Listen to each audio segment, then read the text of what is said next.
Hello, and everyone, and welcome to today's webinar. This is the ultimate face-off between wholesaling, cash flow, and flipping. And my name is Phil, and I'm actually one of the customer relations person for Chicago DealVault. And I will be hosting tonight. So we invited three speakers. Unfortunately, uh, Chris Brittle will not be able to attend tonight. However, we are lucky we have one of the best. We have invited the guest speakers tonight.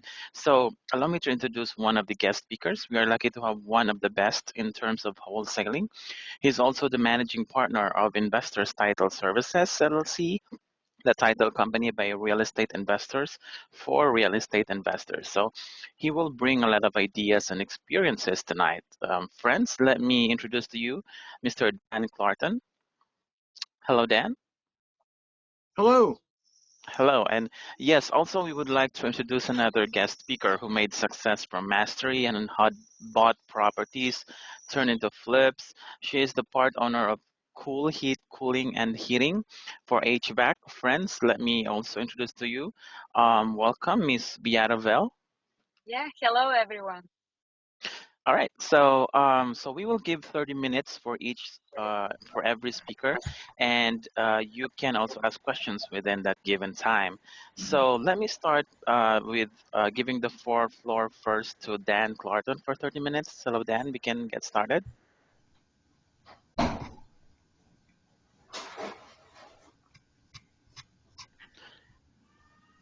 Okay, so we can get started, Dan.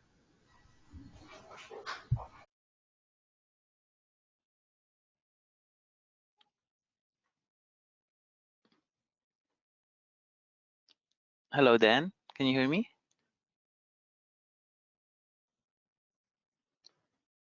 Oh.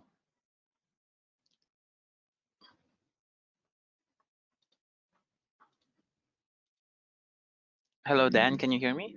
We can get started with you for 30 there you minutes. are. Okay, we can get started with you for 30 minutes, Dan.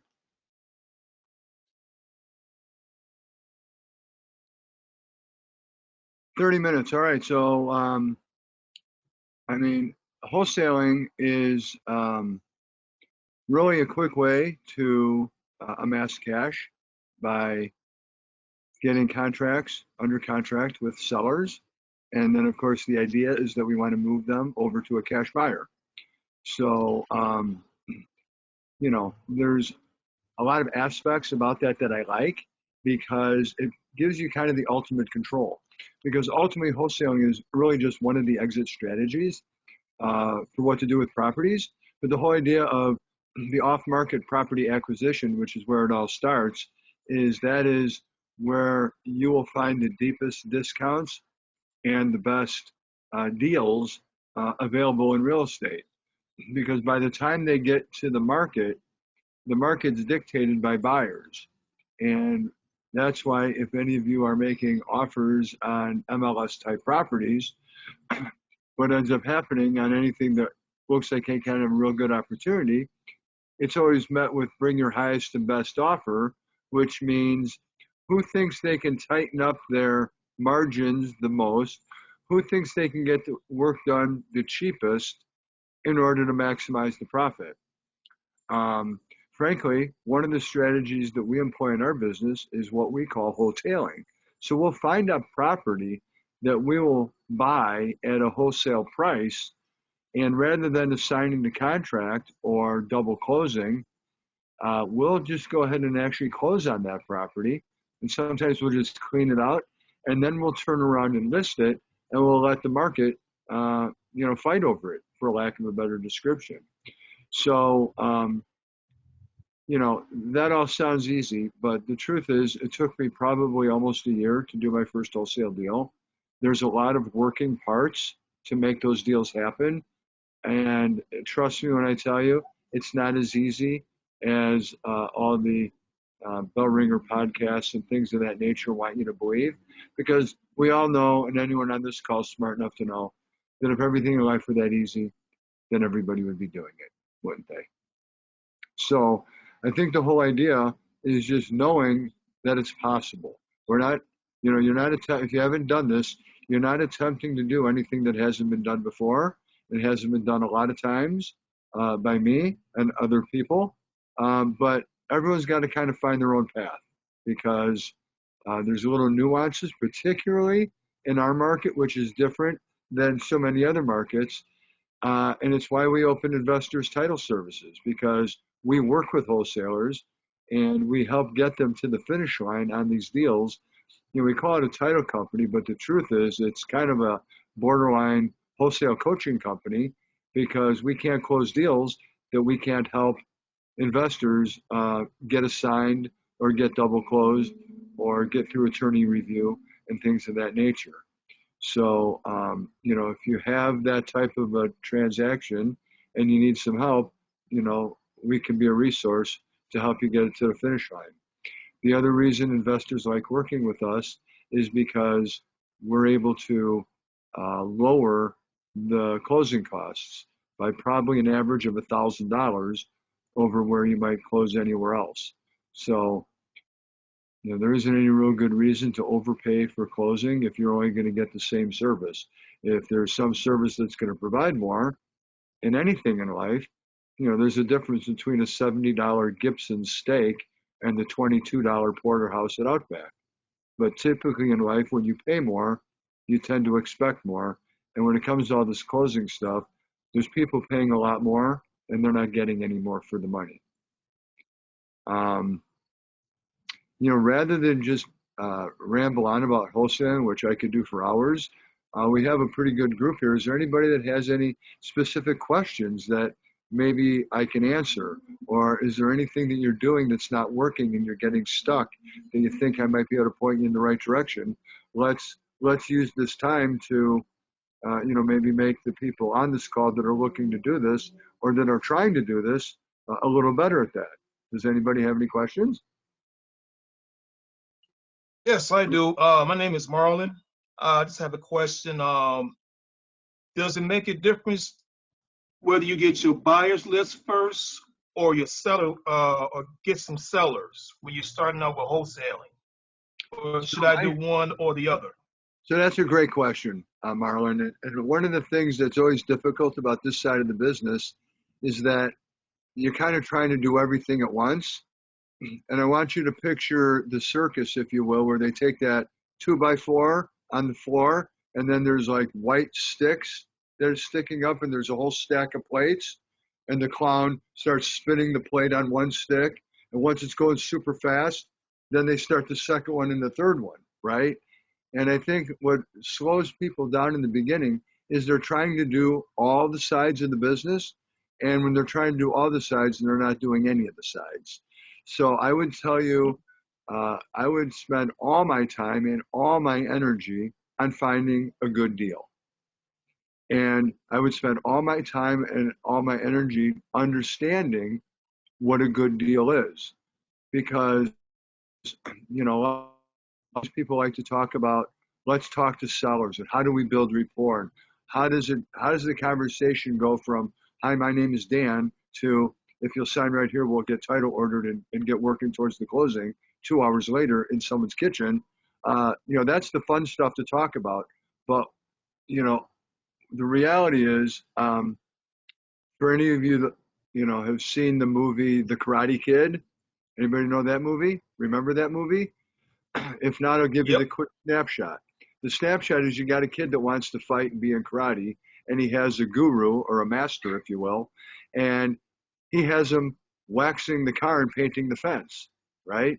And the kid's losing his mind because he doesn't understand how painting the fence has anything to do with karate and fighting. Well, in the world of off-market property acquisition, those two exercises will break them down. So paint the fence. What's paint the fence in wholesaling? Painting the fence is knowing what an ARV is, knowing how to dissect a neighborhood, knowing how to identify the border lines of whether it be railroad tracks, major highways, in the city itself. East of Western Avenue might be better or worse than the other side of Western Avenue. The north side of Addison might be better than the south side of Addison. So when you're looking at a map, or this subdivision in Naperville maybe same size houses, but over here the value is higher. And why is that? Maybe they go to a different school district. So there's things that you need to know about these neighborhoods, because if you can't identify and be accurate at the after repair value, none of the rest is going to matter. So work on that first. Second, then the next thing you need to know is, what are the cost of repairs? How is a rehabber going to look at this property? How much is it going to cost for a roof?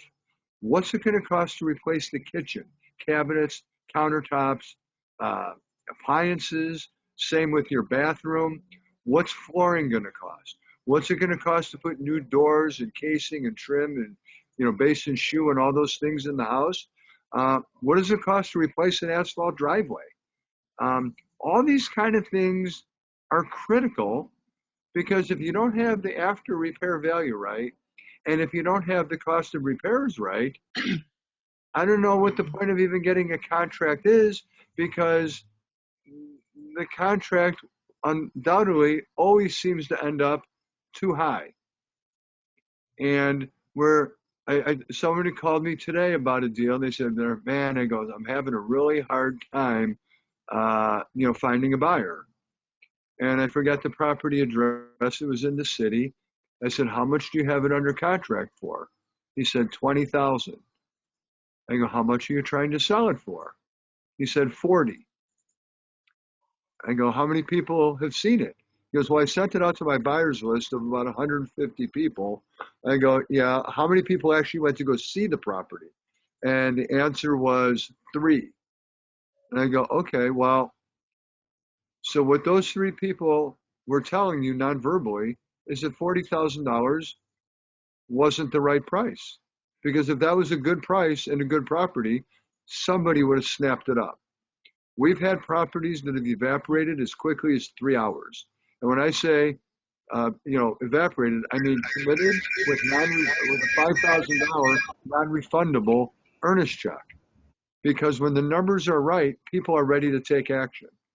The other thing I would tell you about not bothering with your buyers list right now is because, building buyers lists off of Facebook and things like that, those aren't, like, sometimes I don't say it to be mean, but I just kind of point out the reality. I'll ask somebody, how many buyers do you have?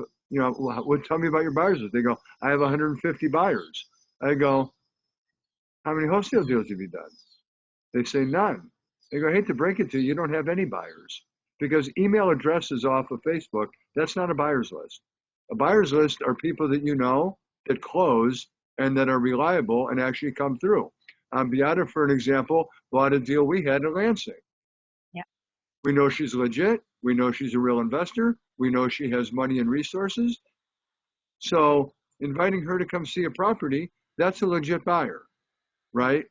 The other thing I would, kind of the pro tip and how not to sound like a newbie is, if you were going to call some buyers,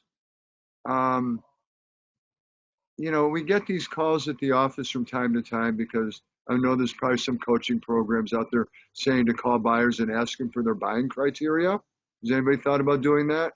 We're going to call and ask people what's their buying criteria. You realize when you ask people that, they're going to give you a fantasy list. They want a 3-bedroom, 2-bath ranch. They want it walking distance to a grade school.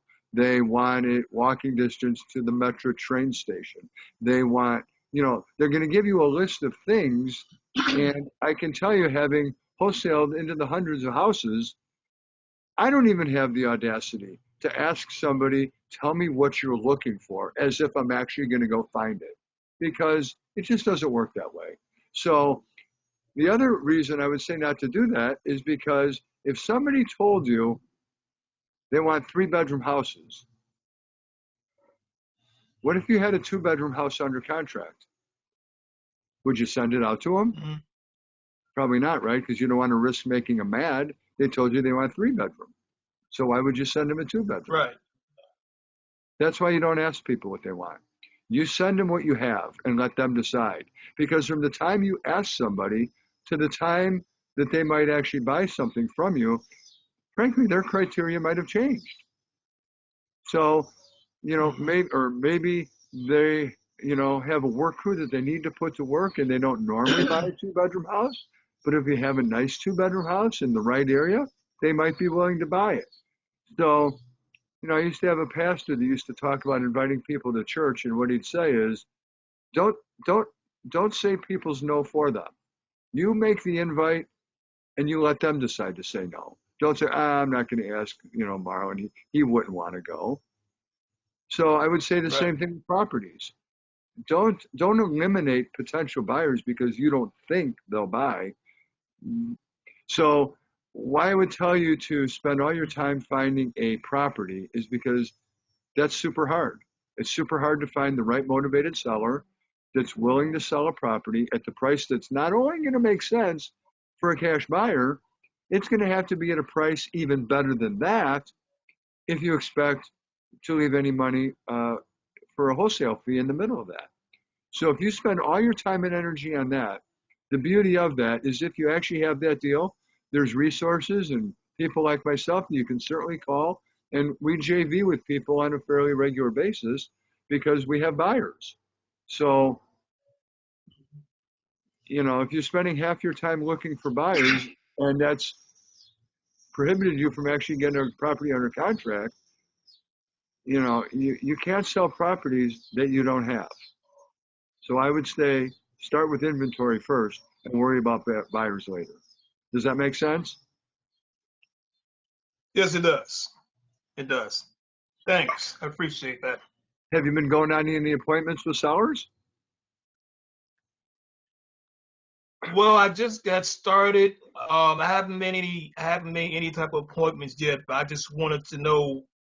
I just wanted some advice. What would be the better choice as opposed to getting a sellers and buyers list? But you just explained it to me, so I'm just gonna work on the inventory. Let me say something else to all the new people on this call. This whole notion of the whole fake it till you make it. Don't do that. We're building business relationships with people, and if you're building relationships that are built on bullshit, that's probably not a good foundation for a relationship, is it? So those of you that don't know me, I was pretty transparent and told you it took me the better part of a year to find my first deal. There's no shame in that. And trust me when I tell You just you, being no matter honest. who you talk to and how many deals they've either flipped or wholesaled or how many rentals they have, trust me when I tell you, there isn't anybody that you're going to meet that at one time wasn't working on their first deal. And when people that are a little more experienced come to realize maybe that you're working on your first deal, they're a little more willing to help you get over the hurdle. So just be honest with people and tell them what you're doing and tell them where you're stuck. And, maybe they can offer some help. Anybody else?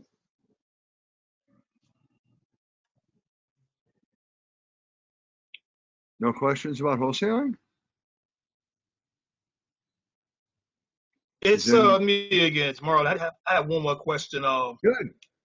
Uh, do you have to be licensed or to be a wholesaler?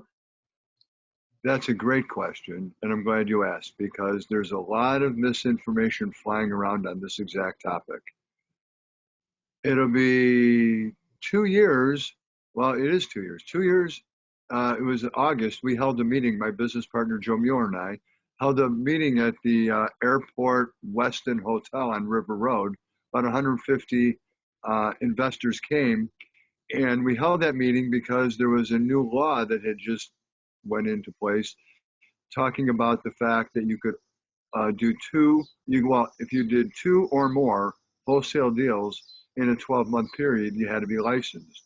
So we hosted a call with the sponsoring senator on that bill that was from Moline, Illinois, along with some people from the Illinois Board of Realtors and some lawmakers in Springfield, trying to get our arms around what this looks like and what this all means. And my partner Joe is a managing broker of Tanis Group Realty, and through some of his continuing ed classes, there's been even more light shed on this topic. 2 years ago, when they threw this law into place, it was kind of just a blanket thing. But to the letter of the law, this whole notion that you can do a wholesale deal without a license is only partially true, because it has to do with what is your methodology in getting that deal. So let me give you an example of what's perfectly acceptable. Perfectly acceptable is Beata, who does a lot of fix and flips. And maybe she's got 6 projects going, and another property just came up that she got under contract, and she goes, I got too many projects going right now. My money's run thin. My contractors are overlapping as it is, and projects are getting behind because I'm, trying to put them on too many jobs. So I'm gonna pass this one off to somebody else. That's probably perfectly fine. If I invited you over for a barbecue here on Labor Day, and I said, "Hey, Marlon," I go, "You still playing around with that, real estate investing stuff?" And you go, "Yeah, I'm still kind of at it." I go, see that ranch house down the street? There was an old guy that lived there for years, and I haven't seen him lately, but the last couple weekends I saw some, what I think are his kids, and they've been carrying boxes out of the house. I think he might have died. I don't know if they're down there today. Maybe you want to go over and say hi. And if you walked on down the street and introduced yourself and struck up a conversation that ended in you buying the property and you wholesaled it, that's probably okay. So let's talk about what's probably not okay. If you have a website, and an LLC around the fact that you buy houses, if your method for finding sellers is cold calling and ringless voicemail and text blasting and direct mail and things of that nature, that's all considered licensed activity. So Okay. I'm only telling you this so that everyone's clear on what the law says. I'm not going to, I will just tell you that we all know what the laws are and we choose to do other things. Primarily if you're out on the area interstates, we all know the speed limit's 60 or 65. It might be as high as 70 in some places. And we all know people that whiz by you, or you're that person, going 85, 90, 95. I see it every day. So knowing what the rules are and then doing what you want, that's one thing. But being oblivious to what the rules are, that's probably not okay. So it's a good question. That's how it works.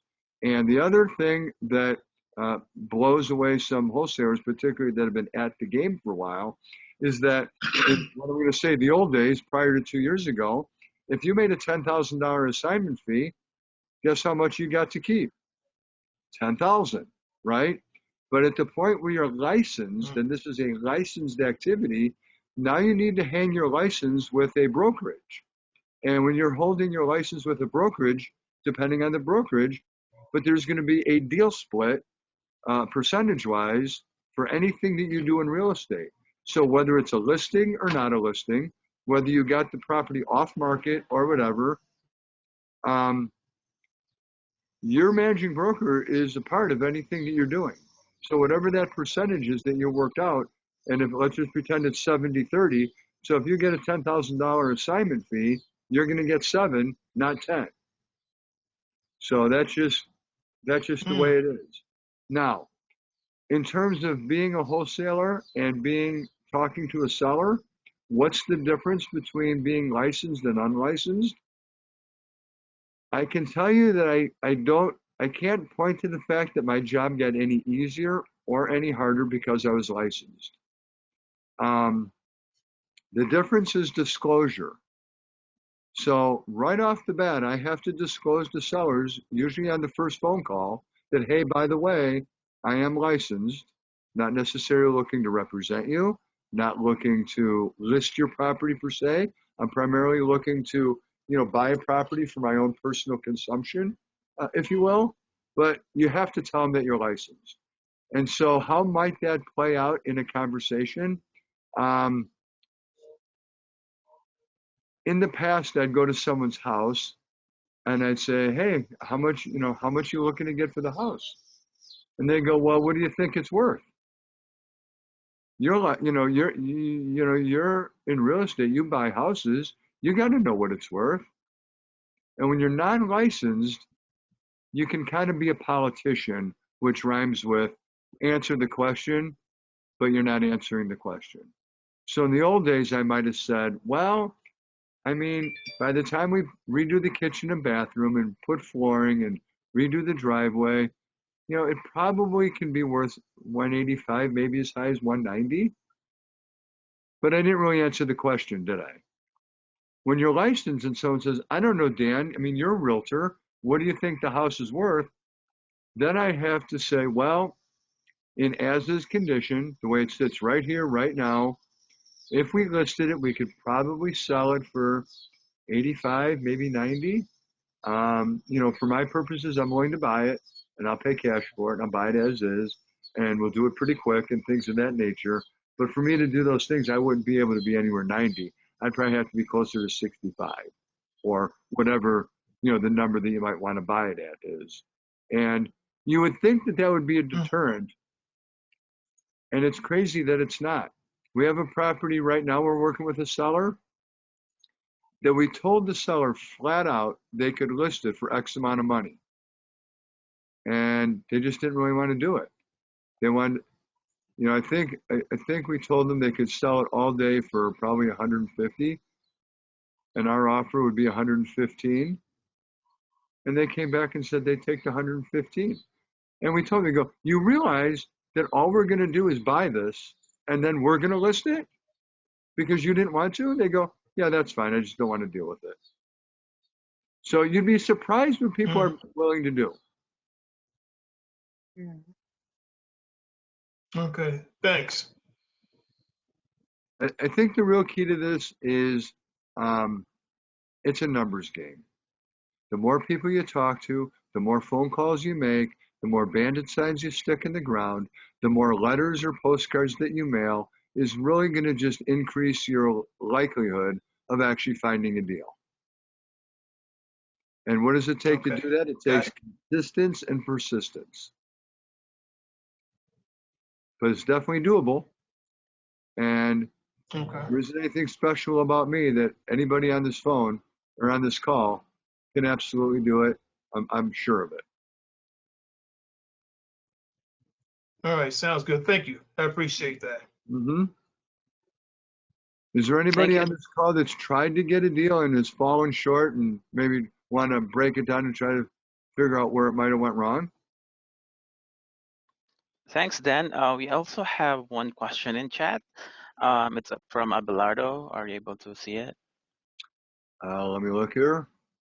Okay. When you first started, did you first start wholesale concentrating in one specific area, or were you looking all over? Another good question. I would tell you that I don't care where you live, you should be able to find deals within 30 minutes of your house. So draw a ring around where you live and work those areas. And I think it's okay to work specific areas because one of the hardest things can be until you get a lot of experience is really understanding the values. And from town to town, from area to area, I mean, I remember when I first moved out to Algonquin in 1989. Yeah, that's how old I am. We bought new construction from a builder, and on my way to work, which was over near Buffalo Grove, I was driving one day and I saw the exact same house from the exact same builder, and that house was being sold for $100,000 more than my house. And that's because why? Location, location, location. So even the exact same house doesn't mean if it's worth this much in Bolingbrook, doesn't mean it's worth that much in Romeoville or Plainfield or something like that. So really getting comfortable with the areas, you'll find will really benefit you. We do a lot of business out here towards Elgin and Carpentersville. And, you show me a picture of a house in Carpentersville and tell me the address, and I can tell you what it's worth because I just know that town inside and out. And yet if you sent me a property in Libertyville, I don't do much up that way. I don't know the ins and outs of that community, and I would be able to figure it out, but it wouldn't just I wouldn't be able to look at a picture and an address and give a price. That's the difference.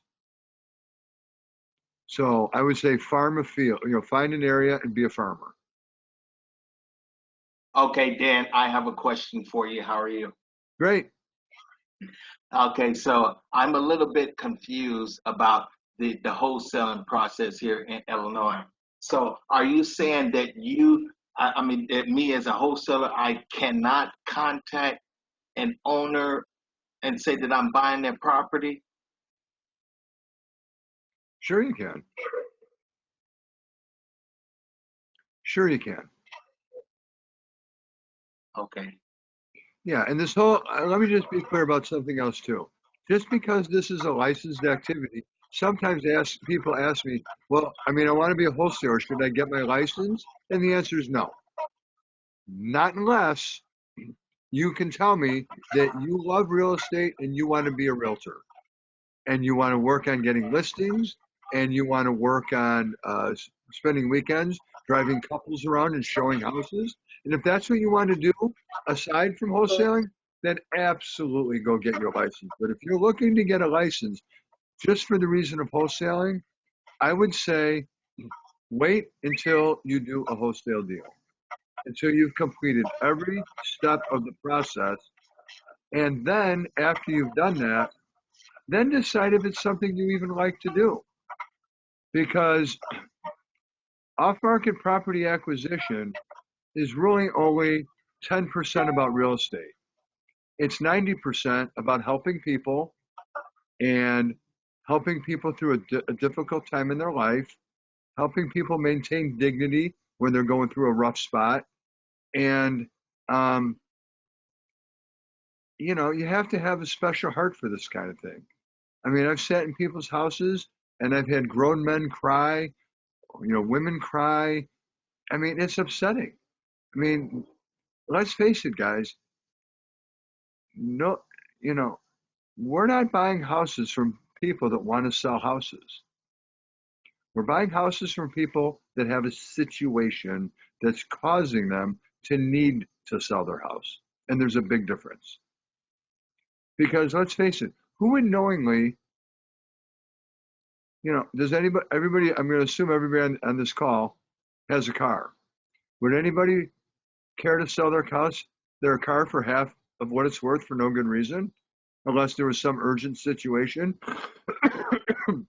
that you needed cash in a hurry for some reason and you had an extra car and you're like, yeah, man, I just got to get whatever I can get and I need it by Friday. Of course not. We all want to get the most we can get for everything we own. And real estate is no difference. That's why 95 to 97% of all properties are listed with licensed realtors. And the goal is to get the highest price possible for your property with the help of a licensed professional. So after you've gone through the whole process and you decide you like it and you want to do more of it, that might be a good time to go get a license because, it's long hours. It's a lot of studying. It's a very hard test that a vast majority of people don't pass on the first time. It costs money. And to spend all the time and energy to do that, if all you want to do is wholesale, I think would be ill-advised. I'd say get a wholesale deal done, then decide if it's something you want to continue to do. Does that seem reasonable? I'm gonna go in another direction here, and I'm gonna lean on Beata as a buyer of properties, and I'm gonna tell her what I think the expectation is, and then we can ask her from her standpoint how she looks at it. The quickest way to lose credibility and to not have a wholesale business is to send out deals that aren't deals. Because when you send someone a deal, they're still going to have to do a bunch of due diligence. They're going to have to spend, Bianca, would you say it's a minimum? If I send you a property, are you going to spend a minimum of an hour looking at the property, running comps, doing your research, etc.? Yeah. So your job as a wholesaler is to vet properties, not throw shit at the wall and hope it sticks. So does anybody, I don't know, you can't really raise. maybe you can raise your hand. I don't know how this thing works, but if anybody has ever worked with an executive search firm or a headhunter or an employment agency, if you will, those are basically the wholesalers for people. So small to medium-sized companies that don't have a big HR department, if they have an opening for a senior accountant, a lot of times they'll go to a search firm, because if they put an ad on Craigslist or Monster.com or any of those other posting sites for jobs, they're going to get 500 resumes, and unless you're a seasoned HR person, you don't really know exactly what you're looking for. You never know how much the people are making. And if you have a job that you want to pay 60,000 and you've gone through 500 resumes, that takes time. Then you identify 5 of them that you think you want to bring in for an interview.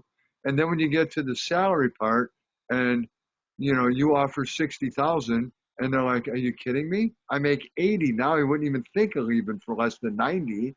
You're like, "Well, I wish I would have known that first. I would have even invited this person for the interview. I just wasted a bunch of time." And so that's why companies will hire a search firm, and search firms are always on the hunt for people. Maybe you've gotten one of those phone calls. They call and pitch you a job. "Hey, I'm working for a company that are looking for a senior accountant with X amount of years experience. The property, the company's located in the northern suburbs. They're looking to pay in the $75,000 to $80,000 range. Is something like that of any interest to you? Or would you know somebody?" And a lot of times people might say, "Well, that's not really of interest to me. I'm a little beyond that, but I'd be, do you have anything else?" Right? And so they're building a file of people that are potentially willing to change jobs. Maybe they're disgruntled. Maybe they work too far from home or whatever. So I did this early in my life, and we would bring those people in and we'd interview them and we'd understand them, understand their background, understand the type of work environment they're looking for, the type of company, whether it be a manufacturing company or a finance company or a service company. And so then when we would work with a client company, they'd say, "Hey, this is what we're looking for." And we'd send over 3 to 5 pre-screened candidates. Any one of them is perfectly capable of doing the job. The interview process wasn't to vet them out to see if they could do the job. It was to see, if their personality was going to fit into the company culture, and if they thought this would be a good fit on the team that they were going to be a part of, things like that, because they already knew the salary, and they knew that we weren't going to send somebody that's making 90 for a $60,000 job. And for the privilege of doing that, the companies would pay 33% of the hiring person's first year salary. So if you hired a $100,000 player, they were going to pay us $33,000 for that hire. And that's, I think, what cash buyers are looking for from us. They don't want to have to do a whole bunch of work only to determine that this isn't a deal. When we send out deals, people know it's a deal. The question isn't whether or not this is a deal. The question is this an area I like? Is this a block I like? Is this the type of property that I like? Because just because somebody's a cash buyer, that doesn't mean they're willing to buy any deal that you throw their way. I mean, there's a lot of single women that I would bet you are saying, "I'm totally open to a relationship. I'd like to date somebody." And I promise you, I could introduce them to several people and they would say, "Yeah, no chance. I'm not dating him. I'm not that desperate." So just because somebody wants a relationship doesn't mean they'll take anybody. And the same goes for cash buyers and houses. Just because they're looking for property doesn't mean they'll buy anything anywhere, even if the numbers make sense. You want to chime in on that, Beata? Yes. Mhm. All right. Well, Yeah. thank you so much. Yeah. Hold on, we got somebody here from Texas. What kind of tax do you pay for wholesale deals? Regular income tax. I'm in Texas. Do I need a license? I don't think you need one in Texas. But if you're going to wholesale in Illinois, you will. Number two, is it advisable to buy a house you want to wholesale from foreclosure website and then wholesale? If it is, what should we look for in buying foreclosure homes?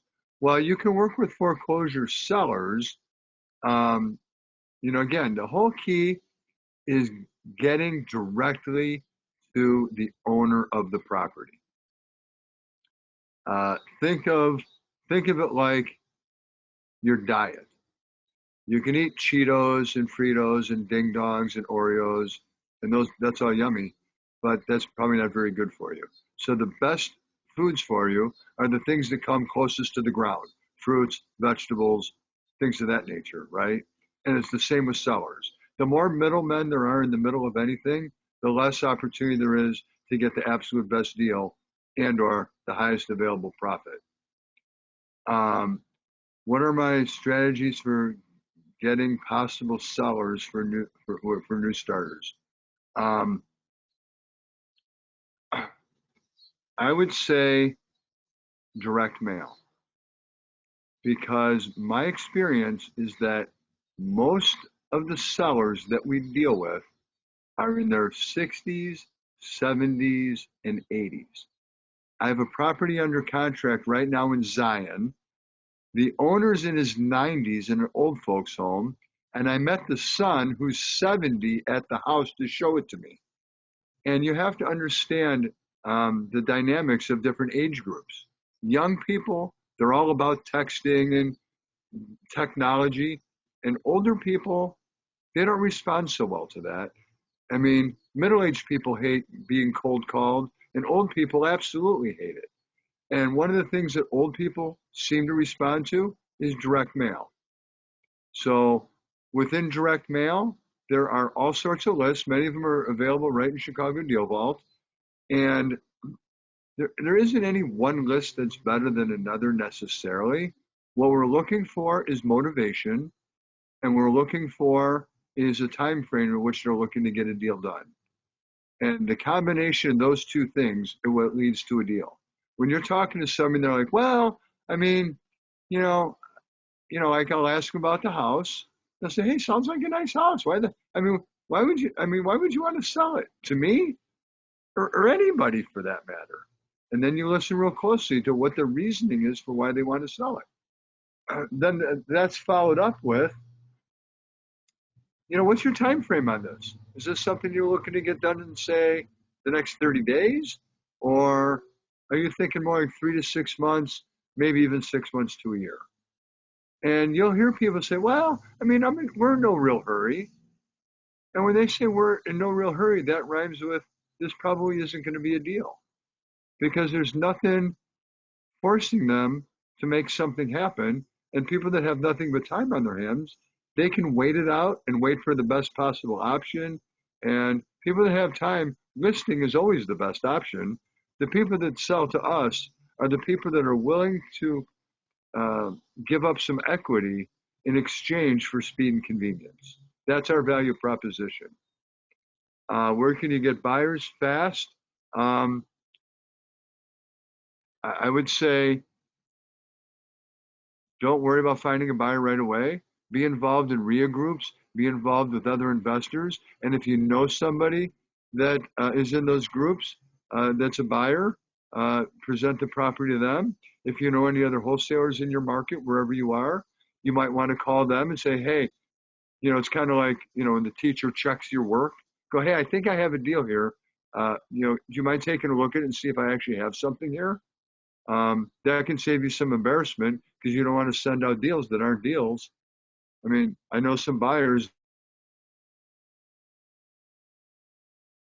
that, different names of different wholesalers come up sometimes. And I've had people tell me flat out, they get emails on properties from certain people that they don't even open, because they've been there, done that. And after they've spent an hour, they've come to the conclusion that there's no deal here. And they figure those people don't know what they're doing, and I can't waste my time like this anymore. So sending out bad deals is not a good thing. Lastly, what should you know when writing? I'm not sure I understand the question. Eric, can you jump on the mic and tell me what that means?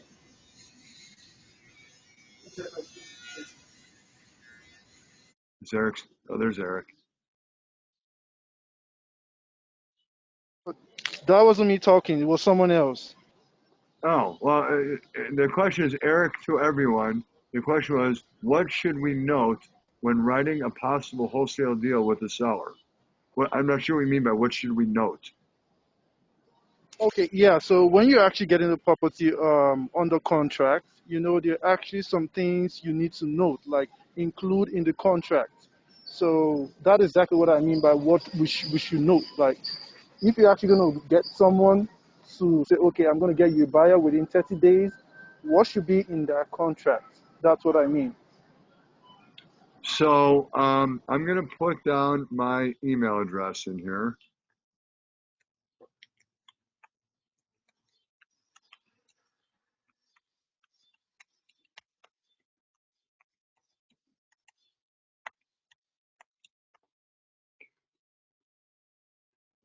Anybody that wants to send me an email, I'll be happy to send you the battle-tested 2-page cash deal contract that we use in our business. And especially with the title company, I have a stack of cash deal contracts so thick you could choke a horse. And I still believe that ours is the absolute best. And that's because it's the simplest. Because when you're with a seller, you don't want to give them any extra reasons to A, not sign it right there on the spot, and B, if it's so complicated that they think they should have an attorney look at it, that's the beginning of the end for you. So the idea is to keep it as simple as possible. And despite the fact that an MLS board contract is 14 pages, I mean, frankly, our contract is a glorified bar napkin. It's we're buying, you're selling, this is the address. It's not going to be a mortgage. It's not going to be a home inspection. There's no realtor commission to be paid. It's going to come with a clean and marketable title, and we're going to close by this date. And of course, then we have some cheesy out clauses in there. And that's pretty much it. And we say how and where it's going to close. It's really that simple. It doesn't need to be complicated. Think of it as the difference between buying a car at a car dealership and buying a car off of Facebook Marketplace in someone's driveway. It's kind of the same stark difference. Okay. All right. Yes. Well, thank you so much, Dan, for all of the information, for giving us ideas about closing, for providing helpful tips today. Your advices and answers to the questions were on point, and as always, you are awesome. You truly are one of the best for wholesaling. So, Dan, thank you so much, and as well for providing your email address. So, guys, for questions, you feel free to send an email to Mr. Dan Clarton. Let's hear from Beata for Fix and Flips. Yeah. Hello, everyone. And first of all, I wanted to give some credit also to Dan Clarton. As he mentioned, I bought a couple weeks ago a great deal, and I wanted just to let everyone, Dan Clarton is experienced wholesaler. He knows what he's doing. He's a reliable person, and I just know, when I get a property from him, I know that this is real, and it depends on me what kind of numbers will work for me or will not. I have to do my homework, but I trust him, and I know he's a real person, and we will have a smooth transaction if everything will work good for me in regards of numbers. So thank you, Dan. It was a great to have a deal with you. Thank you. Yeah. And like talking about fixing and flipping, we started our probably first deals in fixing and flipping maybe 5, maybe even more years ago. And we started from small properties, and we were successful in that business. We were buying most of condominiums and rehabbing them and selling them. And the most important thing is, to understand what does it mean to have a good deal. For how much you are buying, what is your after repair value, and how much, your rehab cost will be, how long you will need to keep that property until you will be able to sell it. Today's market, it is really hot market, and for people usually, it just hours. It takes only hours or days until they sell the property. But it just right now such kind of situation because inventory is very low. And before it was completely different situation. You have to know, if the economy gonna change in the future, you have to know like how long it will take, how much time you are estimating until property will be sold. So it will cost, for you to hold it and to have some expenses. And also like, your closing cost, your real estate agent costs, everything. You have to understand it well so you can, estimate how much it's going to be a profit. And also, like, when Dan also was mentioning, it's a very, very important point, when you are looking, especially for fixing and flipping, you have to know, like, areas and why it can be a huge difference between one, location in the same village, in the same, town, why it can be a huge difference in a price range, and what is going to be your buyer, what kind of price range you are buying the property for and you are expecting to sell it for. In our experience, when we were flipping small properties, it was the most profitable properties we ever did. And at one point we thought that why not to try to buy much more expensive property, because if we made such kind of good profits on a small properties, probably if we're gonna buy more expensive property, we're gonna make more money. And it happened opposite. And in our situation, it was like we bought the property which was way more than $500,000, and at the end, even the rehab was, you know, mm, appreciated by everyone who looked at it, and it was really high-end finishes done in the property. But the thing is that more and more expensive property you are selling, more and more higher standards people have who are willing to buy that property. And at the end, you understand that if the price is more and more higher, you have smaller and smaller amount of people who are willing to buy your property. So the best thing, what would be recommended to everyone, to stick with the medium price range houses if you are looking to learn to flip it.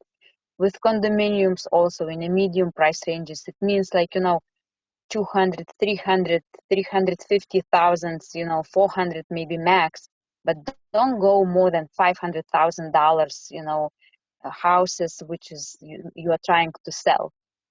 And try to stick with the good areas, do the homework, drive around, know neighborhood, do your due diligence before buying the property, and make sure you understand really well for how much you are buying, what's going to be after repair value, and how much exactly it's going to be you are estimating your rehab cost.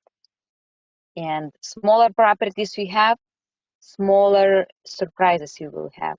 Bigger properties you will have, expect bigger surprises. Yeah. So, also like it was a good, thing that Dan also, asked everyone, if somebody has any questions, feel free to ask me, I am willing to share my experience and willing to help you.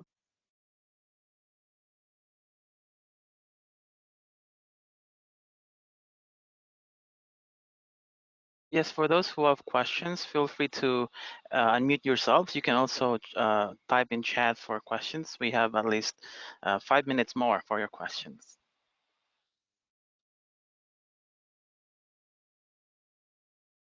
I have a question in chat. Beata, from Eric. He said, when is the best time to buy? You know, right now it's a completely different market. You know, if I remember, you know, the times when we were making the biggest profits and economy was different than today. The best time to buy was autumn and winter.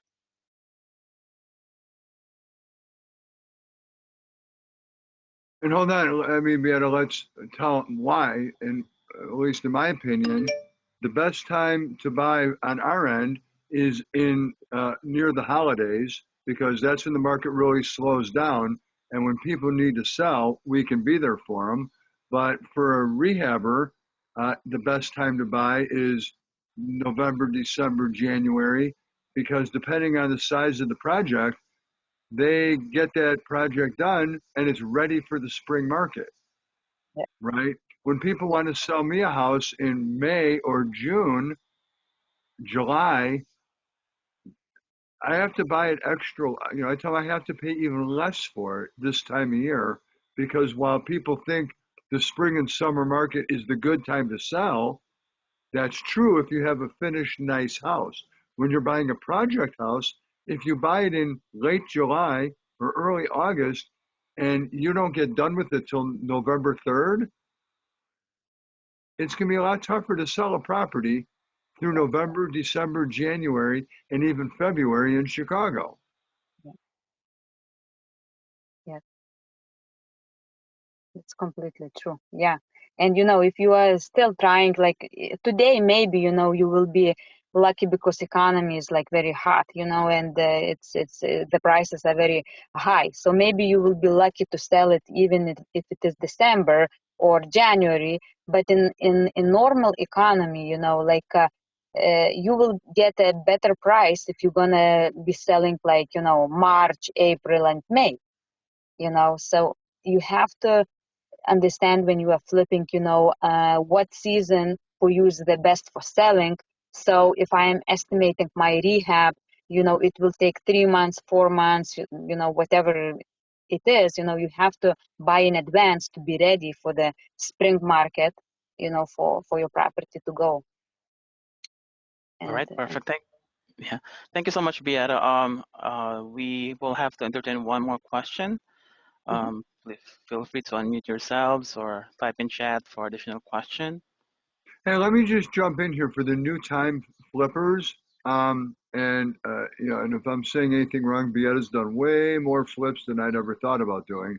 But the few that I've done, I would say plan on selling it for less than you think.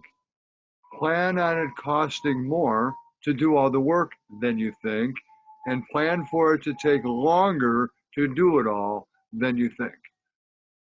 And if you yeah, plan, what do they say? Plan for the worst and hope for the best. But if you are convinced of all those three things the wrong way, that can come back to bite you on the other side. yeah, Yes or yes? that's true. Yeah. Well, thank you so much, Deborah. Well, I have one more, that's sort of a bit question perhaps. Any advice you could give, since we're already in the middle of the year, any advice you could give for our investors for next year, perhaps for wholesaling and flip, in preparation for next year? Mm, yeah. You know, like nobody knows, you know, how long this economy is gonna stay as it is right now, you know, and you know, like you can try, you know, do whatever you would like to do. If you would like to learn fix and flip, you can try, you know, but just be careful, you know, like especially like, you know, if you are beginning, you know, um, try to stay, you know, with a small amount of properties, you know, because you never know when the change in economy gonna happen, you know. So if you're gonna start something flipping, just do very small rehab and put on a market as soon as possible. As soon as possible. Don't take like, you know, huge projects you are not comfortable with and you can be stuck for a long time, you know. So just try, you know, stick with the properties that doesn't require a lot of rehab, and you know, it is like in a price range that it is for massive, you know, people. It means like, you know, 200, 300, 400,000 the max. All right. Thank you so much, Beata. How about Dan? I'm looking for something that I just saw. But the other day, well,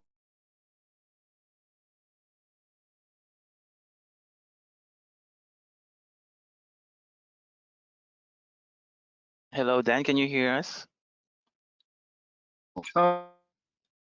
well, it's not fun. I'm looking for it. So if you're not looking at you while I'm talking, um, stop getting ready. You're ready to get ready, and take. If you're trying to learn it all, know it all, figure it out. Trust me, I tell you, it came up unexpected, or wasn't what she thought it was going to be, or. And same with wholesaling. You know how to talk to sellers, what to say and do under certain situations. Um,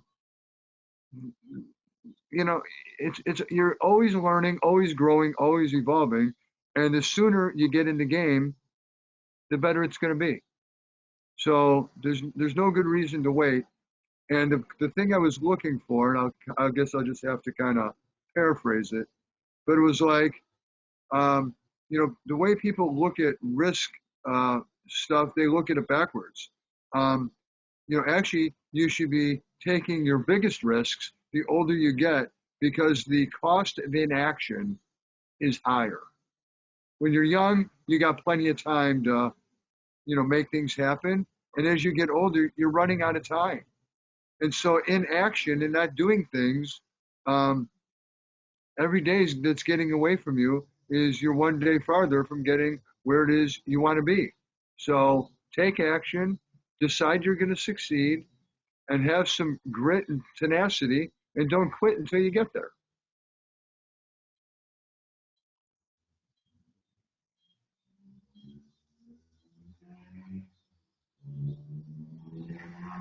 All right. Thank you so much, Dan. That is very inspiring. Thanks a lot, Beata, for your insights today.